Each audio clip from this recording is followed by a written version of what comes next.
Assalamualaikum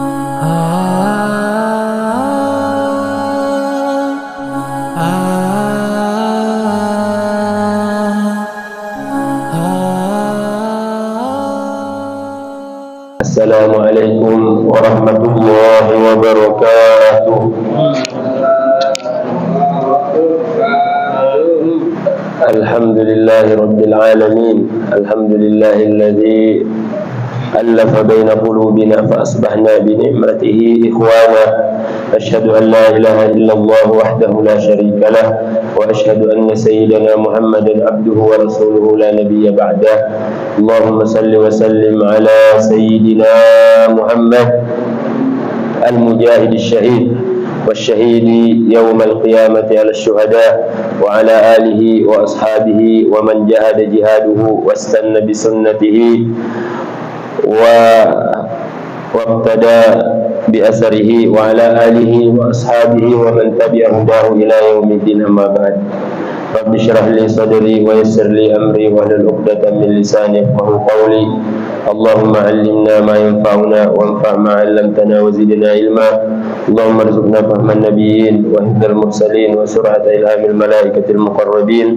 اللهم علمنا ما ينفعنا وانفع ما علمتنا وزدنا علما. اللهم اجعل أعمالنا صالحا ولوجهك خالصا. قالوا سبحانك لا علم لنا إلا ما علمتنا إنك أنت العليم الحكيم. اللهم آمين. Alhamdulillah rabbil alamin. Jamaah salat maghrib Masjid Istiqlal yang dimuliakan oleh Allah Subhanahu wa taala, bapak-bapak dan ibu-ibu yang sama-sama berbahagia. Puji dan syukur kehadirat Allah, malam hari ini kita diberikan nikmat yang sangat besar, nikmat melaksanakan salat maghrib, dan kita sedang mendapatkan nikmat yang juga tidak kalah besarnya, karena selama kita duduk di masjid ini itu kita dihitung lagi salat. Jadi Nabi Muhammad SAW mengatakan intizarus salati ila salah, menunggu datangnya waktu salat itu kita dihitung sedang salat malam selama tidak berhadas. Selama kita duduk di sini nih, kita kan nunggu datangnya isya nih. Berarti kita dihitung sedang salat. Jadi kalau mau dihitung salatnya panjang, maka nanti malam bangun jam 1 nunggu salat subuh, itu dihitung sedang sholat. Apalagi dilakukan di masjid, itu lebih besar lagi pahalanya. Apalagi sambil kita insyaallah kita mendengarkan kajian yang di dalamnya dibacakan ayat-ayat Allah, hadis Nabi Muhammad SAW, maka itu pahalanya sangat-sangatlah besar. Andaikan nih kita duduk di sini nih sambil tertidur-tidur, itu pun sudah dapat pahala. Pahala apa? Pahala menunggu datangnya waktu isya. Bahkan seorang ulama mengatakan ada 4 waktu yang harus kita jaga. Kalau 4 waktu ini kita jaga, kita manfaatkan dengan sebenar-benarnya, maka Allah akan mengampuni dan memaafkan seluruh masa lalu kita yang buruk-buruk itu. Asalkan dijaga 4 waktu ini. Apa aja 4 waktu itu? Adalah yang sekarang kita duduk di dalamnya, antara maghrib dengan isya. Kemudian sebelum maghrib, menjelang maghrib itu, terutama menjelang maghrib hari Jumat. Kenapa? Karena di hari Jumat itu Nabi mengatakan ada waktu yang Allah rahasiakan.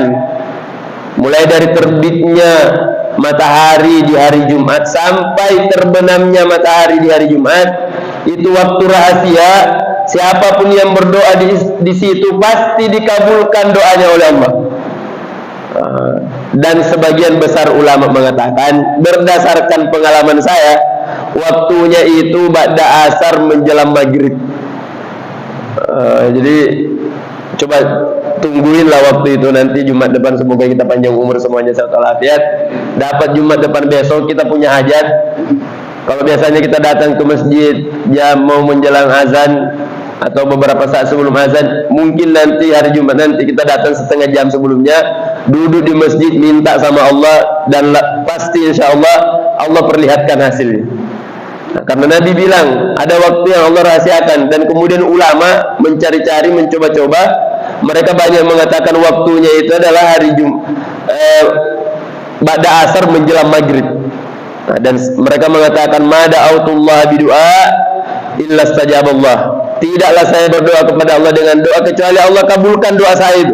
Doa yang saya minta di hari Jumat pada asar menjelang maghrib. Nah, jadi ada 4 waktu yang kita disuruh jaga. Kalau dijaga ini, maka masa lalu kita mungkin ada yang buruk, ada yang jahat-jahat, itu Allah ampuni semua. Yang penting 4 hal ini dijaga. Apa itu? Menjelang maghrib, terutama hari Jumat. Maghrib hari Jumat ya, bukan malam Jumat ya, berarti malam Sabtunya nanti kan. Kemudian antara maghrib dengan isya. Kemudian apa lagi? Menjelang subuh. Waktu menjelang subuh itu waktu luar biasa. Kemudian apa lagi? Ba'da subuh sampai terbit matahari. Nah, jadi nanti ba'da subuh sebisa mungkin kita tidak usah pulang, tinggallah di masjid, nunggu matahari terbit. Setelah matahari terbit, nah, kita biasakan sholat ya. Kalau ada pengajian subuh, setelah itu kita akan sholat sunat 2 rakaat. Itulah yang kata Nabi, siapa yang melakukan itu semua, sholat subuh berjamaah di masjid, kemudian dia tidak pulang ke rumahnya, tapi duduk berzikir di masjid. Nah, berzikir itu banyak caranya. Bisa dengan mendengarkan pengajian seperti ini, itu zikir juga namanya tuh. Apakah dia baca Quran di masjid, apakah dia duduk memutar tasbihnya, yang penting dia berzikir. Dia terjaga waktu itu, dia tidak tidur. Nah, dan dia juga tidak cerita, karena ada juga tinggal di masjid tapi ngobrol. Ada juga yang tinggal di masjid tapi main HP. Bukan itu, tidak termasuk itu. Yang dimaksud adalah dia duduk mengingat Allah, apakah dengan baca Quran, dengan memutar tasbih, dengan mendengarkan pengajian. Sampai kapan? Sampai matahari terbit. Setelah matahari terbit, dia nunggu beberapa saat, lalu sholat sunat 2 rakaat. Nabi mengatakan itu dia dapat pahala haji dan umrah sempurna, sempurna, sempurna. 3 kali diulang sama Nabi. Nah, dan kata para ulama, inilah 4 waktu. Siapa yang jaga 4 waktu ini, selalu ingat Allah pada 4 waktu ini nih, maka Allah akan ganti masa lalunya yang kurang baik itu, yang mungkin banyak kurang-kurangnya, dengan keberkahan dan kebaikan di sisa umur yang Allah berikan padanya. Nah, saya ulang sekali lagi, menjelang maghrib, ba'da maghrib sampai isya, kemudian menjelang subuh, ba'da subuh sampai terbit matahari. Semoga Allah bisa berikan kita kekuatan dan keistiqomahan sehingga bisa terus menjalankan ketaatan kepadanya sampai kita dikembalikan kepada Allah dalam keadaan husnul khotimah. Allahumma amin. Jadi ini nikmat yang sangat besar. Kita duduk di masjid mendengarkan kajian, dan insya Allah kajian kita pada malam ini sudah disampaikan oleh pembawa acara kita tadi, adalah terkait bagaimana sih dengan pengajian online ini. Kan yang namanya pengajian itu, yang namanya belajar itu adalah ketemu langsung dengan gurunya. Dulu sudah diajarkan oleh malaikat Jibril. Jadi suatu hari Nabi Muhammad lagi duduk-duduk di masjid bersama para sahabat, ya seperti inilah mungkin kita ya. Tiba-tiba datang orang. Orangnya ganteng sekali, pakaiannya putih bersih. Kata yang ceritakan hadisnya Umar, Sayyidina Umar bilang, wala ya'rifu ahadun minna. Tidak ada yang tahu siapa orang ini. Tapi karena tidak ada yang tahu siapa orang ini, berarti dia bukan orang Madinah, dia bukan orang sini. Tapi kalau dilihat, tidak ada bekas perjalanan. Biasa kan kalau orang dari jauh, habis melakukan perjalanan jauh, pasti ada bekas di bajunya. Apakah kusutkah bajunya, rambutnya mungkin berdebu. Tapi ini bersih betul, kayak orang baru selesai mandi. Pakaiannya putih bersih, rambutnya habis, pokoknya ganteng sekali. Dan begitu dia masuk ke masjid, langsung duduk di depannya Nabi. Lututnya orang ini didekatkan dengan lututnya Nabi. Lalu dia bertanya, ya Muhammad, akhbirni anil Islam. Inilah yang menjadi dalil oleh para ulama bahwa yang namanya belajar itu ketemu langsung sama gurunya. Datang sebagaimana, jadi kan setelah pulang, jadi banyak pertanyaan disampaikan oleh orang yang datang ini. Nabi bertanya, kamu tahu tidak siapa yang datang tadi itu?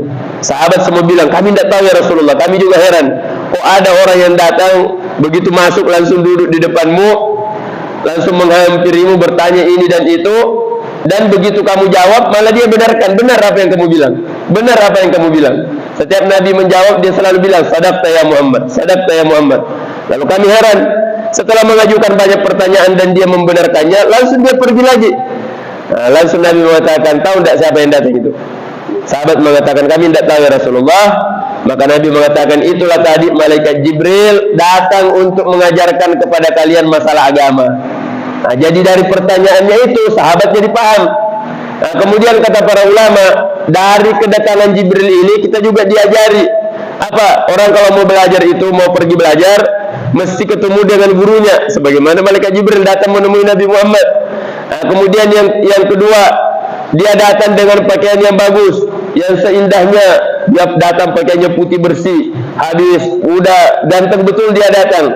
Kemudian sebisa mungkin mendekat dengan gurunya, saking dekatnya lututnya dengan lututnya dihadapkan dengan gurunya. Nah, inilah yang menjadi dalil oleh banyak ulama tentang bagaimana kita sepantasnya dalam menuntut ilmu. Nah, sekarang permasalahannya banyak orang belajar tidak begitu lagi. Justru gurunya di mana, dia di mana. Nah, inilah yang kita akan bahas malam ini. Boleh tidak belajar seperti itu? Bagaimana? Apakah tetap dapat ilmu, tetap dapat barokah?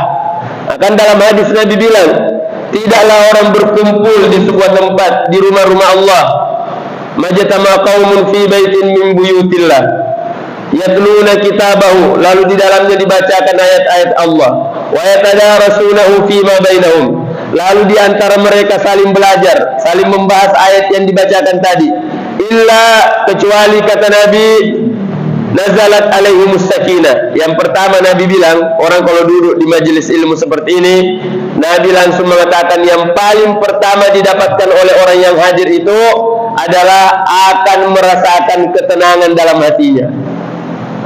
Udah dirasakan Pak ya? Insyaallah. Makanya kenapa banyak orang di majelis taklim itu tertidur? Kenapa? Karena hatinya tenang. Karena tidak mungkin dia tidur kalau hatinya tidak tenang. Itu Nabi bilang ya. Nabi mengatakan yang paling pertama didapatkan oleh orang yang hadir di majelis ilmu pasti hatinya tenang. Dia akan lupa masalahnya, akan lupa berbagai penderitaannya. Kenapa? Karena Allah berikan ketenangan dalam hatinya. Coba perhatikan hari Jumat ketika khatib sudah berkhutbah. Itu banyak yang tidur. Kenapa? Karena memang dia mendengarkan ilmu. Allah berikan ketenangan dalam hatinya. Janji pertama Nabi Muhammad itu. Kemudian kata Nabi, wa ghasyiyatuhumur rahmah, rahmat Allah akan meliputinya. Kita ini pasti dirahmati semua oleh Allah ini. Orang yang datang ke sini itu diampuni dosanya. Kemudian yang kedua, yang ketiga kata Nabi, wa khaffatuhumul malaika, malaikat akan menaunginya. Dan yakin ada malaikat duduk di sini, bukan cuma kita yang hadir di sini. Ada malaikat-malaikat yang hadir di sini. Malaikat turut mendengarkan. Dan yang keempat kata Nabi, wa zakarallahu fi man indahu, Allah akan menyebut-nyebut namanya. Jadi hebat betul orang yang hadir di majelis ilmu itu. Saya banyak dosa, tapi karena saya hadir di majelis ilmu, nama saya disebut sama Allah. Jadi makanya tidak sembarang orang bisa duduk di sini nih, karena setan akan menghalangi. Begitu panitia menghubungi saya, itu setan langsung rapat mendadak. Kenapa rapat mendadak? Jangan sampai jadi pengajiannya. Kenapa? Karena kalau orang sudah ikut pengajian itu pahalanya banyak sekali dia dapat. Padahal cuma sebentar sekali duduk dari maghrib sampai isya ini, kalau kita diperlihatkan pahalanya, ya Allah, itu luar biasa.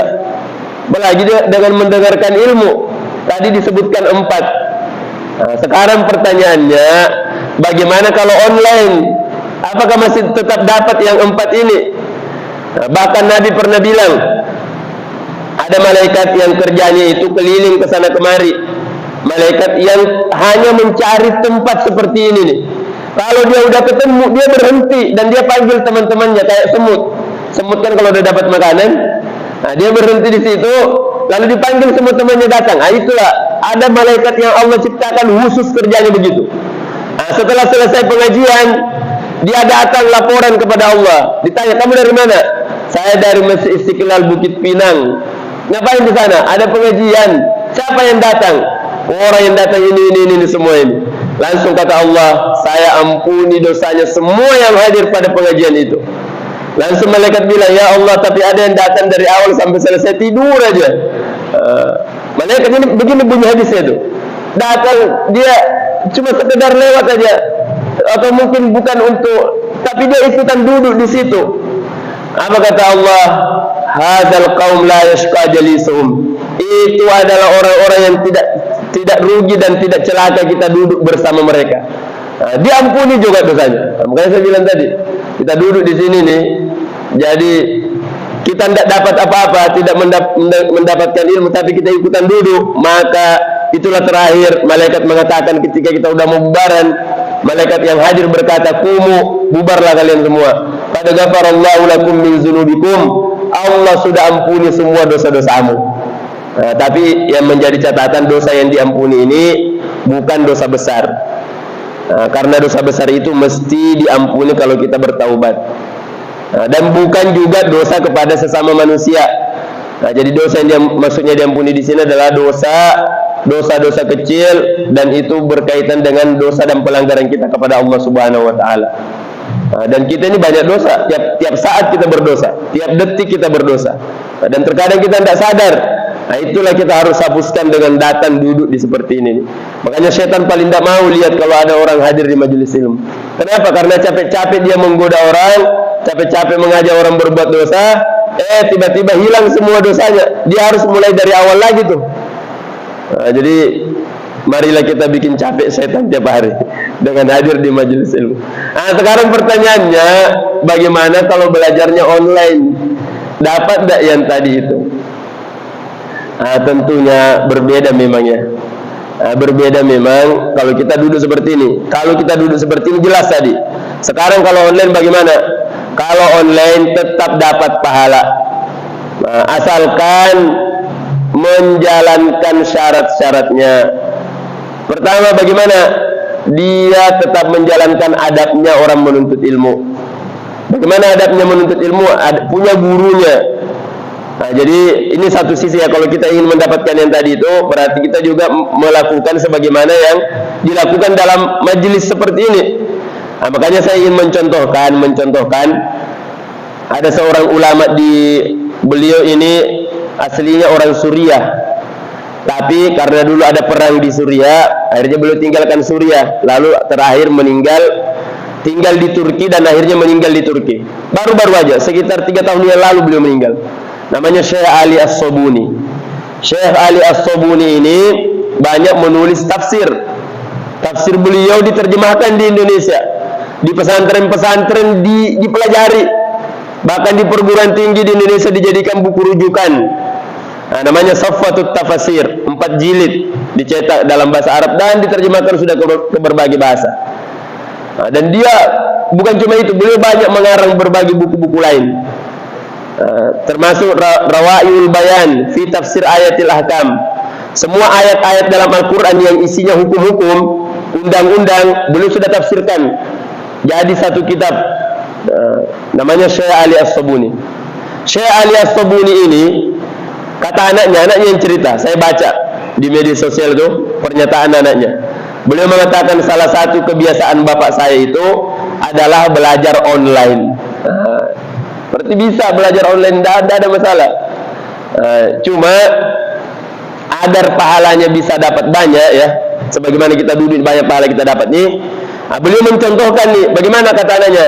Beliau menceritakan bapak saya itu punya kebiasaan, kalau sudah malam beliau sudah duduk di depan TV, dia pakai sorbannya, mengamalkan hadis Nabi tadi yang malaikat Jibril datang menemui Nabi Muhammad, pakaiannya paling bersih dipakai, sudah rapi, sudah bersih, dipakai sorbannya, dipakai jubahnya, duduk depan TV mendengarkan rekaman pengajiannya Syekh Muhammad Mutawalli Asy-Sya'rawi. Nah, jadi saya menyebutkan 2 nama ulama nih. Tadi Syekh Ali As-Sobuni baru meninggal kurang lebih 3 tahun yang lalu. Kemudian Syekh Ali As-Sobuni ini punya kebiasaan belajar online kepada Syekh Mutawalli Asy-Sya'rawi.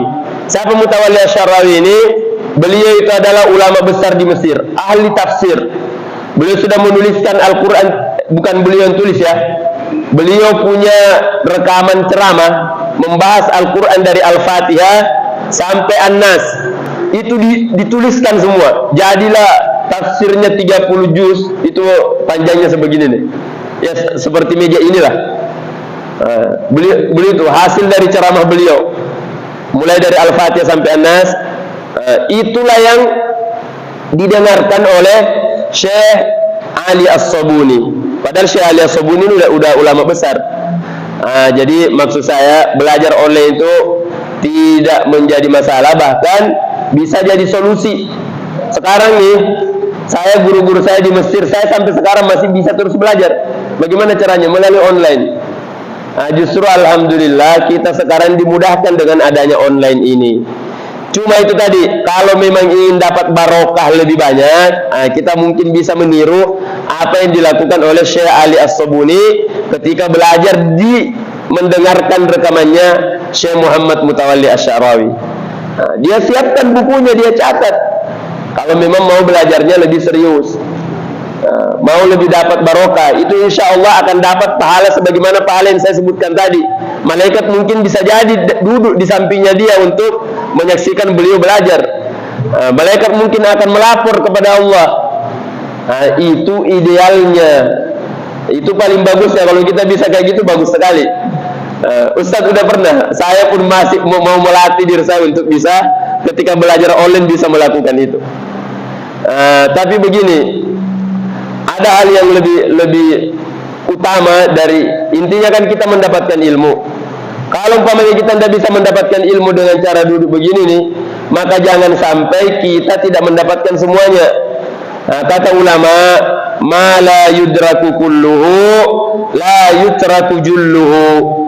Apa yang tidak bisa didapatkan semua, jangan ditinggalkan semua.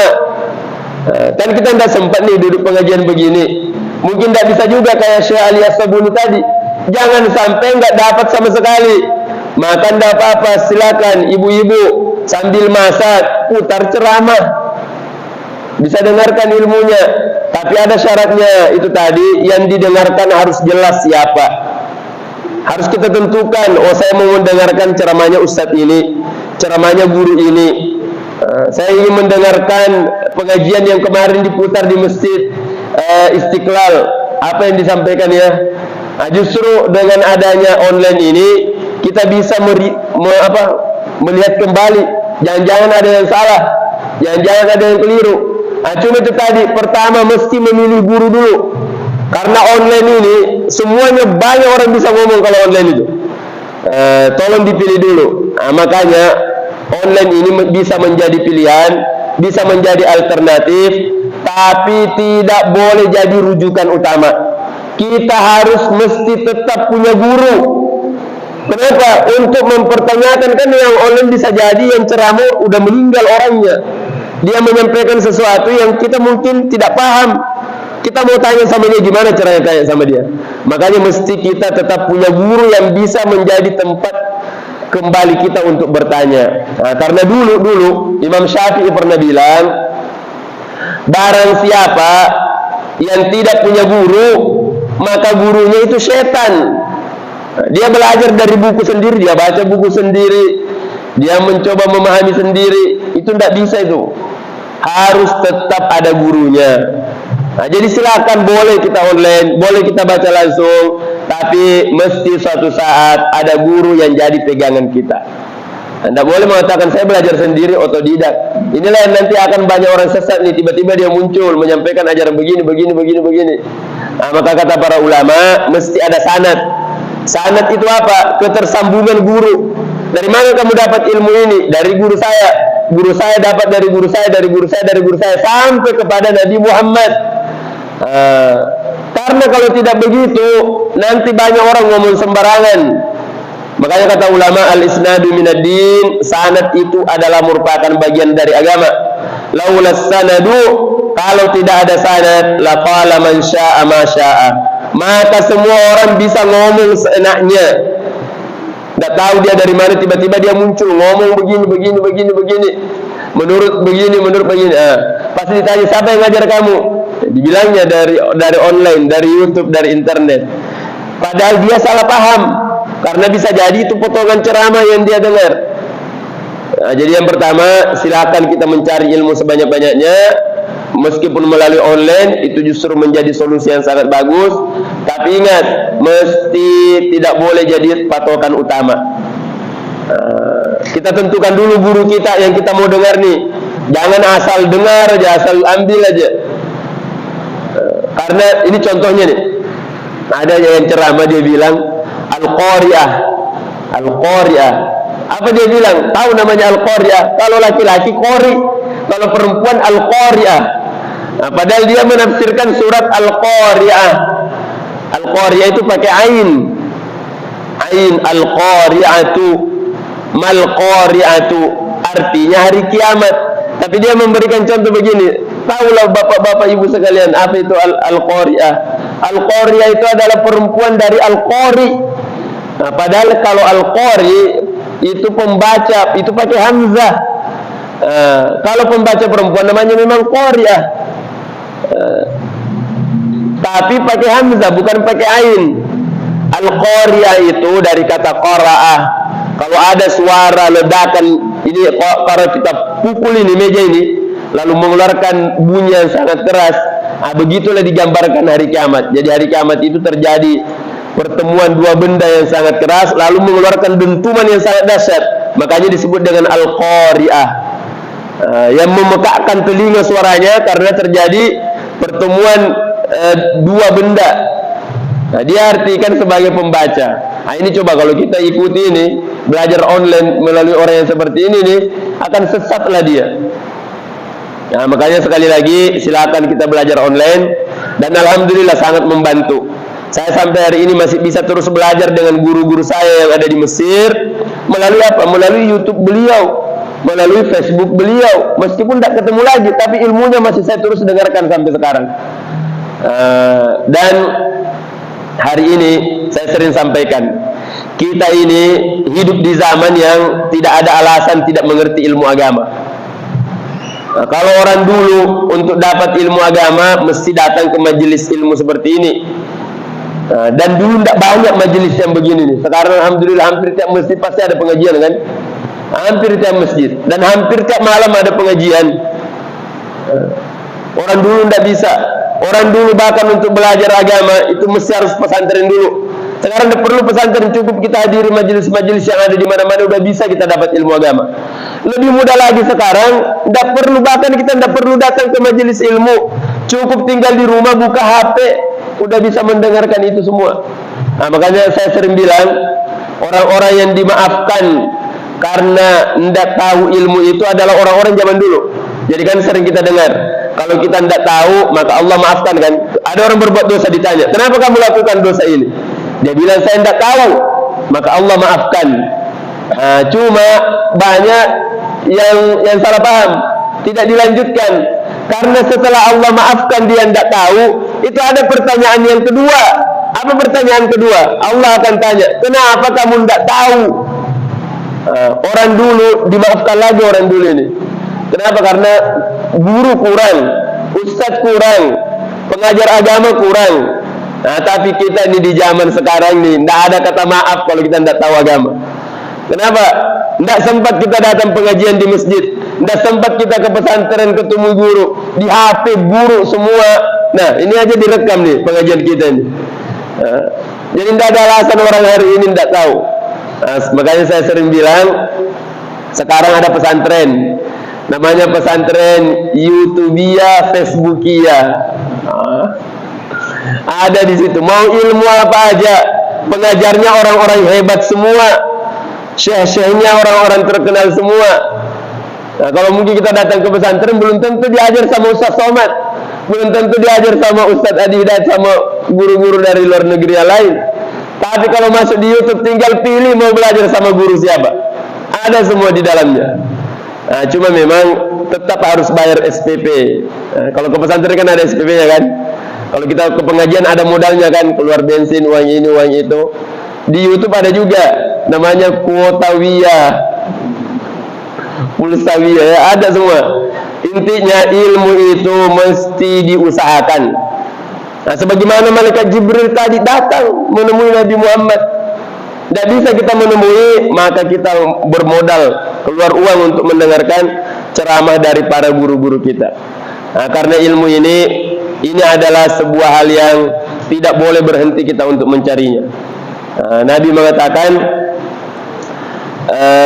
bahwa ilmu ini sampai kapanpun harus dicari. Mohon maaf, Imam Ahmad yang mengatakan, Imam Ahmad mengatakan ma'al mahbarah ilal makbarah. Mahbarah itu orang dulu kalau menuliskan tintanya dicelupkan. Nah, tempat menyimpan tinta itu namanya mahbarah. Kata beliau, ma'al mahbarah. Mahbarah ini harus dibawa kemana-mana. Ilal makbarah, sampai udah masuk dalam kubur sekalipun. Nah, artinya apa ya, namanya belajar itu tidak boleh berhenti. Nah, makanya saya ingin cukupkan, saya tutup ya insyaallah. Ada pernyataan dari, ini saya sengaja bawa kitabnya, saya selalu bawa ini kitab. Ini kitab dikarang oleh ulama Indonesia. Beliau bukan cuma, dan beliau mengajar di Masjidil Haram di Mekah. Sekarang kan berbangga ya, ada orang berbangga, wah ada mahasiswa Indonesia mengajar di Masjid Nabawi. Dulu di zaman dulu sebelum kemerdekaan tahun 1800-an, 1900-an, ulama kita yang mengajar di sana itu bukan cuma satu orang.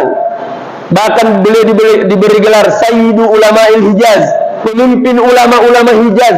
Nah, inilah beliau, namanya Imam Nawawi, orang Banten dari Serang. Beliau diberi gelar Sayyid Ulama'il Hijaz, pimpinan ulama Hijaz. Bukan cuma satu orang, banyak. Saya punya buku di rumah 100 ulama yang mengajar di Masjidil Haram. 100 orang ulama Indonesia. Itu yang terdata, yang ada datanya. Yang lain masih, kata beliau, masih banyak. Cuma saya tidak masukkan karena saya belum menemukan secara ini. Cuma namanya disebutkan, cuma saya tidak dapatkan literaturnya. Itu yang dituliskan ada 100 ulama, dan mereka jadi guru besar. Yang paling luar biasa adalah Imam Nawawi ini. Imam Nawawi inilah beliau menuliskan, nama kitabnya Nasaihul Ibad, nasihat untuk para hamba. Salah satu nasihat yang dituliskan di sini adalah pesannya Sayyidina Ali.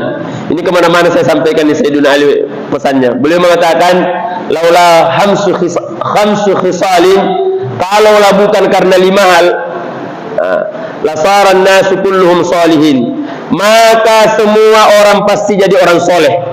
5 hal inilah yang membuat orang tidak jadi orang soleh, gagal jadi orang soleh, karena masih memiliki 5 ini. Kalau yang 5 ini sudah dibuang, maka pasti dia akan jadi orang soleh. Nah, ini malam ini saya sebutkan satu. Kata Sayyidina Ali, yang nomor 1 gara-gara paling penyebab utama tidak jadi orang soleh, karena al-qana'atu bil jahal. Dia merasa sudah cukup ilmu. Itulah yang bikin orang jadi orang sehebat apapun, seulama apapun, jangan pernah merasa cukup ilmu, karena ternyata itulah yang bikin kita gagal jadi orang soleh. Masih ada 4, insyaallah. Semoga Allah panjangkan umur kita, Allah berikan kesehatan dan afiat, bisa pertemukan kita kembali di sini. Saya akan sampaikan 4-nya lagi. Yang jelasnya itu tadi, jangan pernah berhenti belajar. Ada dulu ulama udah sakaratul maut, datang murid-muridnya menjenguk dia, langsung dia bilang, tolong ambilkan itu kitab, bacakan, kamu bacakan, perdengarkan ke telingaku. Kata muridnya, ya Syekh, wa fi hazihil hal, udah dalam kondisi seperti ini masih sempat-sempatnya kau suruh kami belajar untuk kamu dengarkan. Kata beliau, justru saya meninggal dalam keadaan mendengarkan kamu menyampaikan ilmu, itu membuat saya dapat pahala banyak daripada meninggal dalam keadaan saya tidak tahu. Bacakan, kata dia. Maka muridnya membacakan hadis-hadis sambil dia mendengarkan, dan dia meninggal dalam keadaan mendengarkan muridnya membacakan hadis-hadis dan ayat yang dibacakan oleh muridnya tersebut. Ini menunjukkan bahwa yang namanya belajar menuntut ilmu itu, menambah ilmu adalah tidak ada alasan untuk kita tidak belajar setiap saat, setiap waktu. Karena ternyata itu tadi, kita jangan harap bisa jadi orang baik, orang soleh, kalau mengatakan udahlah cukup ilmuku di sini aja. Enggak, ilmu harus terus ditambah. Pengetahuan harus terus bertambah. Agama kita ini harus terus dipelajari. Karena ilmu itu ada 2, ilmu lahir, ilmu batin. Bisa jadi kita udah tahu nih masalah lahiriah, tapi batinnya kita belum tahu. Itu semua harus dipelajari. Yang pertama, kita minta petunjuk sama Allah. Salat istikharah dulu lah. Ya Allah, saya ini tidak tahu, ini guru bagus enggak menurutmu atau enggak. Kalau memang bagus menurutmu, bukakan hati saya, bimbing hati saya untuk belajar sama dia. Itu bisa dilakukan dengan cara apa? Dengan salat istikharah, minta petunjuk kepada Allah. Itu yang paling pertama. Kemudian yang kedua, kita bertanyalah sama guru yang sudah ada di hadapan bukan saya, artinya kita ada guru yang selama ini kita percaya, tanya sama dia, Ustaz, boleh enggak saya belajar sama Ustaz ini? Gitu. Nah, kemudian ada sebagian guru yang melarang muridnya, itu di satu sisi benar, di satu sisi salah ya. Maksudnya salah kalau dia udah jangan ikuti sama guru ini, jangan belajar sama dia, jangan belajar sama dia. Itu kalau dia melarang kita karena dia melihat kita belum pas untuk mendengarkan ilmunya, itu cocok. Tapi kalau dia melarang kita untuk belajar agar dia tetap mengikut sama pandangannya gurunya saja, itu justru salah. Karena ada juga guru, kenapa dia larang? Biar dia orang belajar sama dia aja, jangan belajar sama yang lain.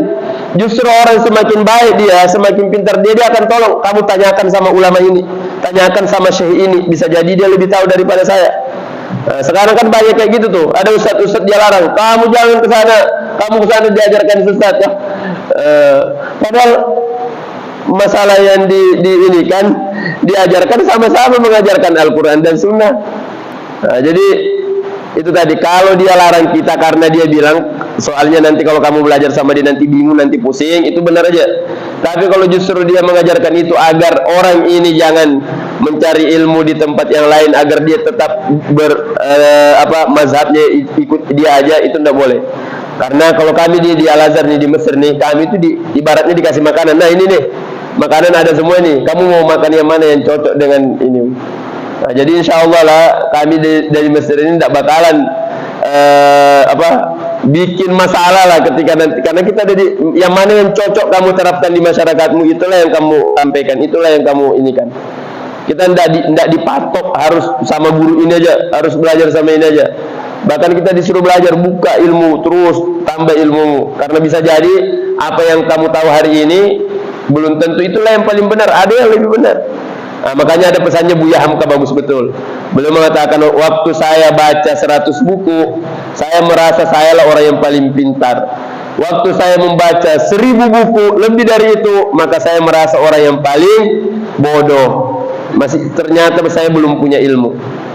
Nah, jadi di satu sisi boleh kita membatasi guru kalau masih dalam tahap menguatkan pondasi, silakan batasi gurunya, biar nanti tidak stres sendiri. Nah, tapi nanti tidak boleh berhenti di situ. Kita ibaratnya ya, selama ini kita suka makan ini, coba makanan yang lain, biar kamu bisa merasa, oh ternyata makanan enak itu bukan cuma ini aja gitu kan. Ada yang lebih, ternyata makanan yang lain. Itulah yang akan membuat kita akan berpikiran yang nyaman, tidak gampang menyalahkan orang, tidak gampang mengatakan ini orang tidak boleh, ini begini, ini begini. Nah, tapi justru kita akan semakin berpemikiran yang lapang seperti itu. Begini itu ya. Nah, jadi saran saya, minta petunjuk kepada Allah, sholat sunat 2 rakaat, setelah itu berdoa, ya Allah bimbing saya. Nah, sholatnya jangan dua kali, kalau perlu diulang-ulang sampai mantap hati kita. Nah, kemudian setelah itu dikonsultasikan sama guru yang kita percaya, boleh tidak saya belajar sama siapa lagi, saya harus belajar agar ilmu saya ini bisa bertambah. Silakan belajar sama guru ini lagi. Seperti itu. Ada guru yang selalu menjadi tempat kita untuk kembali ketika mendapatkan kesulitan-kesulitan, yang akan jadi pedoman utama kita. Karena kalau tidak ada begitu tuh, nanti kita akan menyimpulkan sendiri, mengambil keputusan sendiri, dan berpendapat sendiri, bisa bahaya. Alhamdulillahirrahmanirrahim. Semoga apa yang disampaikan ini bisa memberikan manfaat, terutama untuk diri saya sendiri, dan insyaallah kita semua diberikan umur yang panjang oleh Allah, sehat walafiat, dimudahkan segala hajat dan urusannya, dan semoga sebagaimana kita duduk di tempat ini dalam taat kepada Allah, Allah karuniakan kita untuk duduk di surga bersama Nabi Muhammad sallallahu alaihi wasallam. Ala hadhihi wa ala niyyati salihah wa la mana wa sallallahu alaihi wasallam sallallahu alaihi wasallam.